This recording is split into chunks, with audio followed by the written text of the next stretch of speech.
আমাদের বক্তব্য হচ্ছে যে একজন মুখ্যমন্ত্রী যদি ভারতবর্ষের সংবিধান, ভারতীয় ন্যায় সংহিতা, সেটা যদি ভাবেন যে উনি সেটাকে বাধা দিতে পারবেন, একটা ইন্ডিপেন্ডেন্ট ইনস্টিটিউশন আসছে একটা রেড করতে, ওখানে গিয়ে উনি বাধা দিয়ে ফাইল চুরি করে, ডকুমেন্টস চুরি করে চলে আসবেন, আর তারপর অসত্য কথা বলবেন যে আমাকে ইডি বলেছিল ফাইলটা নিয়ে যেতে, এটা তো আগামী প্রজন্মের জন্য বা দৃষ্টান্তমূলক একটা শাস্তি দেওয়া দরকার আগামী যারা এমএলএ এমপি হবে বা যারা লিডার হবে তাদের জন্য, যে যত বড়ই লিডার আপনি হন না, আপনি কিন্তু ভারতীয় ন্যায় সংহিতা বা ভারতবর্ষের সংবিধানের ঊর্ধ্বে নয়।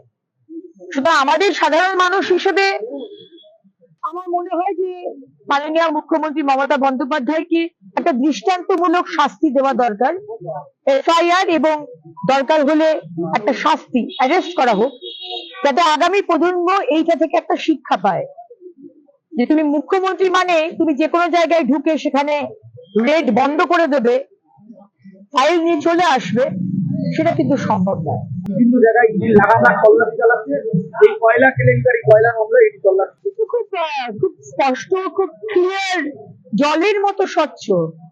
কারণ আজকে যেভাবে দুর্নীতি ছড়িয়েছে, এটা তো একটা one of a kind incident নয়। আজকে যে ধরনের চুরি করেছে তৃণমূল, শিক্ষাতে বলুন, স্বাস্থ্যতে বলুন, চাকরি বিষয়ে বলুন, সব জায়গাতে, সেখানে পুলিশ এবং প্রশাসন all are hand in gloves. এটা ইনস্টিটিউশনালাইজ হয়েছে, ওপর থেকে নিচ অব্দি সবাই ভাগ করে নিয়েছে টাকা। সুতরাং থানার ওসিও যে টাকা নিয়েছে সেটা তো অবাক হওয়ার কিছু নেই, কমপ্লিটলি ইনভলভ। কিন্তু ওসির থেকেও হয়তো আরো বড় কেউ তার মাথার উপর আছে, তো এখন ওসিকে ইমপ্লিকেট করা হচ্ছে, কিন্তু এভরিবডি ইজ ইনভলভ।